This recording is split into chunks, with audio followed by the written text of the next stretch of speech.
আপনি যে টাকার বিনিময়ে গাড়িগুলো আটকায় দিলেন, এটা কি নৈতিকতার ভাবে কোনোভাবে মিলছে?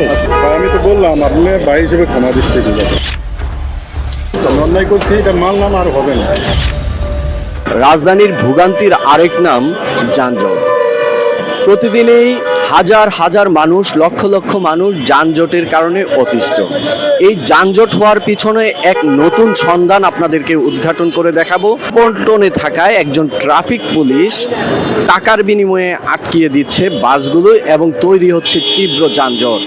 বিভিন্ন বাসের স্টাফরা এসে টাকা দিচ্ছে এবং সেই বিনিময়ে গাড়ি আটকিয়ে রাখছে ট্রাফিক পুলিশ, আর তৈরি হচ্ছে যানজট। আর সেই সুবিধা নিয়ে বাসের যারা দায়িত্বে আছে তারা তুলে নিচ্ছে অতিরিক্ত যাত্রী, আর এভাবেই প্রতিনিয়ত ভোগান্তি সৃষ্টি হচ্ছে নগরবাসী।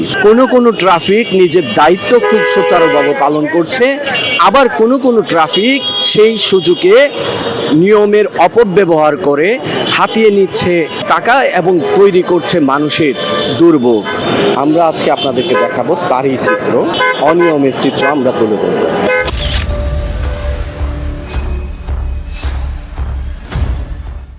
আমরা যদি ওনার সাথে একটু কথা বলি, এই যে আপনি টাকা নিছেন, তো এই বিষয়টা নিয়ে একটু যদি কথা বলতেন। বিস্ময়কর এই উন্নয়নে গর্বিত জাতি, গর্বিত নতুন ধরা পরিবার, আবাসনে আস্থার আদর্শ, নতুন ধরা, নতুন প্রজন্মের নতুন পৃথিবী। আমি তো কোনো টাকা পয়সা নেই না। টাকা পয়সা নেন নাই? ভিডিও আছে আমার কাছে। আপনি বললাম একটা জিনিস আপনি একটু কথা বলতে চাচ্ছিলাম শামীম ভাই। ভাই, আমি তো বলছি যে ভাই টাকা পয়সা নেই। আপনি অন্যায় করছেন না এই কাজটা, মানে বুঝতে তো দেখলাম আর দেখে ঠিক হলো। এভাবে তো যানজট সৃষ্টি হয় ভাই। আমরা তো কষ্ট করতেছি ভাই, আমরা তো যানজট নিরসনের চেষ্টায় আছি। এই যে আপনি টাকার বিনিময়ে গাড়ি আটকিয়ে রেখেছিলেন, এটা বলেন না ভাই। উনি কথা বলতে চাচ্ছেন না। আপনাদেরকে যেমনটা দেখাচ্ছিলাম, এখানেও কিন্তু এখন সিগন্যাল দিয়ে রেখেছেন। ওনার সাথে কথা বললাম, এখন আমরা দেখব ওনার ঊর্ধ্বতন কর্তৃপক্ষ বা অন্য কারোর সাথে কথা বলে কি করা যায়। না না আমি কথা না বলি, আপনি কিন্তু ভালো কাজ করতেছেন। আপনি কিন্তু এই যানজটটা নিরসন করার জন্য আপনি চেষ্টা করছেন, কিন্তু উনি কিন্তু টাকা নিয়েছেন। না না আমি যাচ্ছি না, আমি আপনার সাথে একটু কথা বলি। হ্যাঁ,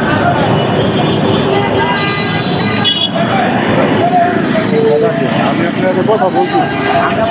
আপনি টাকা নিয়েছেন তো নাকি? এটা রাখেন, আমি আপনাকে বলছি এটা ভাই, নতুন মানুষ এই সে বলছি ভাই, ক্ষমা দৃষ্টিতে। এই যে মানুষের যানজট সৃষ্টি হয়, আপনি যে টাকার বিনিময়ে গাড়িগুলো আটকায় দিলেন, এটা কি নৈতিকতার ভাবে কোনোভাবে কি হয়েছে?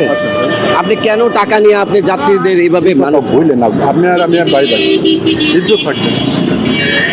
আপনি টাকা নিয়েছেন না, আপনি যদি এই কথা বলেন আমার ইজ্জত থাকে। আপনি বলতেছি ভাই ভাই ভাই শুনেন, মানুষের যে ক্ষতি হচ্ছে, মানুষের যে ভোগান্তি হচ্ছে, আপনি এটা বুঝতে পারতেছেন?